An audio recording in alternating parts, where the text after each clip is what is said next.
नमस्कार विद्यार्थियों। पिछले वीडियो में हमने पाठ नेताजी का चश्मा का पूरा पाठ का स्पष्टीकरण माइंड मैप के द्वारा सीखा था और उसमें आई हुई कठिन पंक्तियों का आशय स्पष्टीकरण भी किया था। उसी अध्ययन के क्रम को जारी रखते हुए आज के इस वीडियो में हम नेताजी के चश्मा पाठ में आए हुए प्रश्नोत्तरों पर चर्चा करेंगे ताकि पूरे पाठ का एक बार पुनः आप सबके सामने स्पष्टीकरण हो जाए और जो बिंदु आपसे समझने के लिए छूट गए थे शायद इन प्रश्नों के द्वारा उनको पुनः आप सीख पाएंगे। तो चलिए इन पाठ के प्रश्नोत्तरों पर चर्चा करते हैं और ये प्रश्न वो प्रश्न होंगे ताकि आपका पूरा पाठ दोबारा से रिवाइज हो जाएगा। पहला प्रश्न, बस्ट किसे कहते हैं? टोपी की नोक से कोट के दूसरे बटन तक की मूर्ति को बस्ट कहा जाता है, अर्थात सिर से लेकर कमर तक की जो आधी मूर्ति होती है उसे बस्ट कहते हैं। नगर पालिका ने उस कस्बे के चौराहे पर नेताजी की जो 2 फुट की प्रतिमा बनवाई थी, जो कि सिर की नोक से लेकर कोट के दूसरे बटन तक की थी। मतलब सिर पर जो टोपी पहनी जाती है वहां से लेकर कमर तक की जो मूर्ति थी वही बस्ट कहलाती है। हालदार साहब के चेहरे पर कौतुक भरी मुस्कान कब फैल गई? हालदार साहब के चेहरे पर कौतुक भरी मुस्कान तब फैल गई जब उन्होंने देखा कि मूर्ति तो संगमरमर से बनी हुई है लेकिन चश्मा उस पर असली है। अर्थात जब हालदार साहब कस्बे से गुजरते थे तो उन्होंने नेताजी की जो मूर्ति को चौराहे पर लगा हुआ देखा था, तो उन्होंने उसी समय ये लक्षित कर लिया था कि ये मूर्ति तो संगमरमर से बनी हुई है लेकिन इस मूर्ति पर जो चश्मा है वो पत्थर का चश्मा नहीं है बल्कि एक ओरिजिनल चश्मा मूर्ति पर लगा हुआ है। उसको देखकर ही हालदार साहब को एक आश्चर्य हुआ था और उनके मुख पर एक प्रसन्नता की लहर जो है वो दौड़ गई थी। हालदार साहब की यात्रा में खुशी और आश्चर्य के पल कब होते थे? हालदार साहब के लिए खुशी और आश्चर्य के पल वो थे जब वह पान खाते हुए देखते थे कि मूर्ति पर चश्मा बदलता रहता है। उन्हें यह देखकर बहुत ही आश्चर्य होता था कि मूर्ति पर चश्मा बदल कैसे जाता है। साथ ही इस बात की खुशी भी होती थी कि नेताजी की बिना चश्मे वाली मूर्ति पर कोई अलग अलग तरह के चश्मे लगाता रहता है। आपको पता होगा कि उस मूर्ति पर जो चश्मा बदलता था वो कैसे बदल जाता था। उस मूर्ति पर चश्मा कैप्टन लगाता था क्योंकि मूर्तिकार ने उस पर चश्मा नहीं लगाया था। इसलिए हालदार साहब जब इस बदलते हुए चश्मों को देखते थे तो उनको बहुत ही खुशी और आश्चर्य होता था। वही उनकी यात्रा में एक सुखद पल होते थे। नेताजी की मूर्ति में हालदार साहब को क्या खास बात नजर आई? नेताजी की मूर्ति में हालदार साहब को यह खास बात नजर आई थी कि मूर्ति तो संगमरमर से बनी हुई है लेकिन चश्मा उस पर असली है। नेताजी की मूर्ति कैप्टन को आहत क्यों करती थी? कैप्टन को नेताजी सुभाष चंद्र बोस की मूर्ति की यह बात आहत करती थी कि मूर्ति इतनी सुंदर बनी हुई है लेकिन उस पर चश्मा नहीं था। वह चश्मा जो कि सुभाष चंद्र बोस की एक मुख्य पहचान है। तब कैप्टन ने जब ये देखता था कि किसी मूर्तिकार ने इस मूर्ति को बनाया है लेकिन वो मूर्तिकार चश्मा बनाना भूल गया है। वो चश्मा जो कि वास्तव में नेताजी का एक बहुत बड़ी पहचान थी। बिना चश्मे के तो नेताजी की मूर्ति जो है वो अधूरी ही है। इसलिए कैप्टन को ये बात बहुत दुख पहुंचाती थी क्योंकि वो नेताजी का बहुत सम्मान करता था। उनकी उस अधूरी मूर्ति को वो देख नहीं पाता था और वो क्योंकि चश्मे बेचता था, इसीलिए उन्हीं चश्मों में से एक चश्मा जो है वो नेताजी की मूर्ति पर लगा देता था।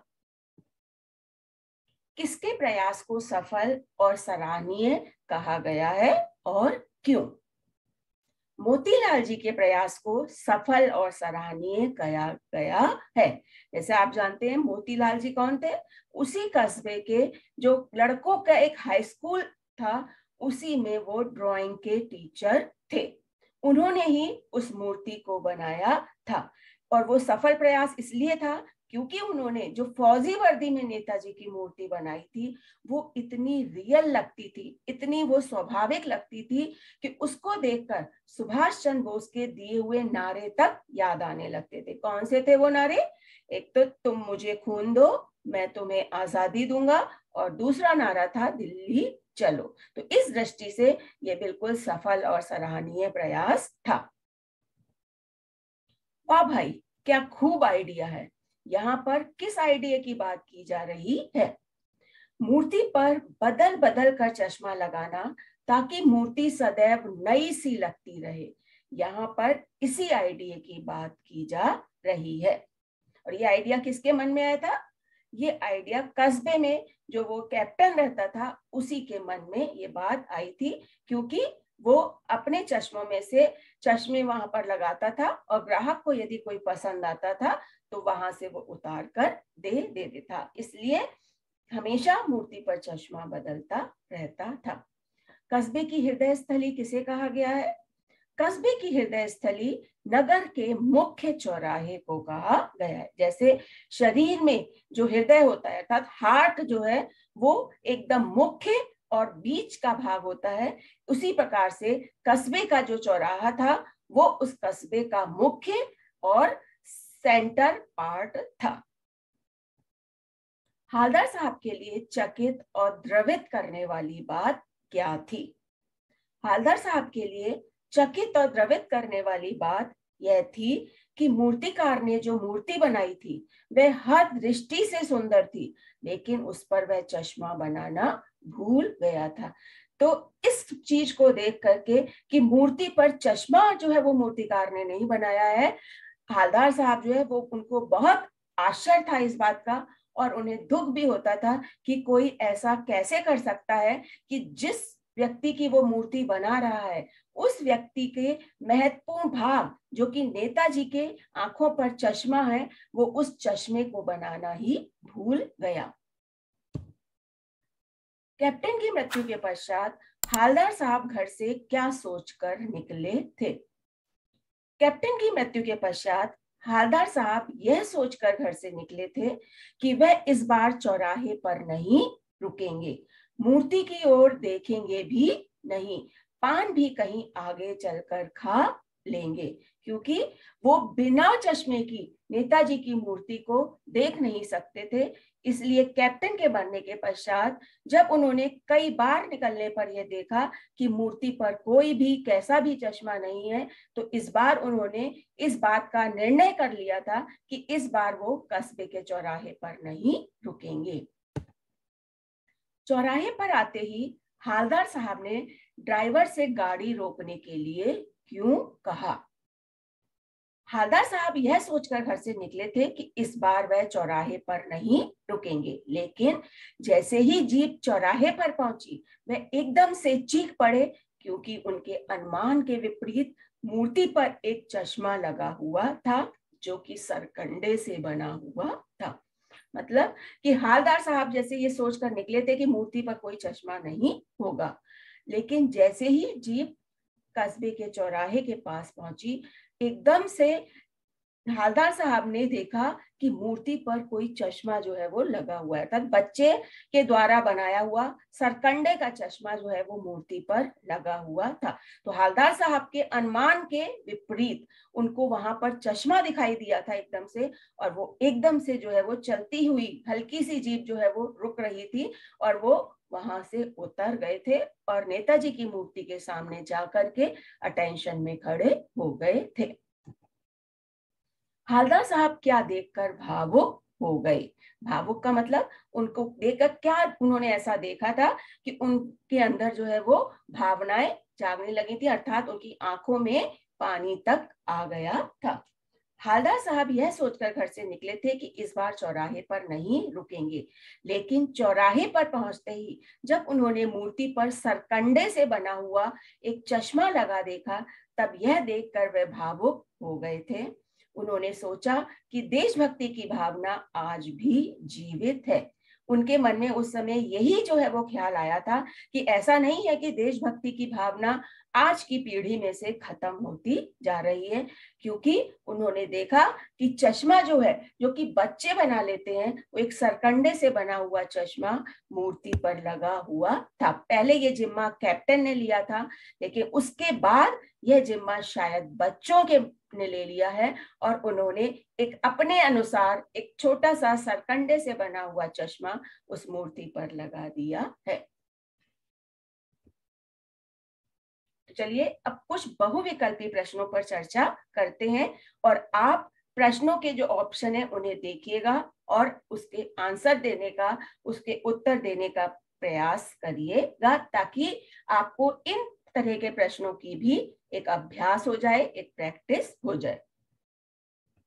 पहला प्रश्न है, नेताजी का चश्मा पाठ किसके व्यक्तित्व पर आधारित है? गांधी जी, जवाहरलाल नेहरू, सुभाष चंद्र बोस, भगत सिंह।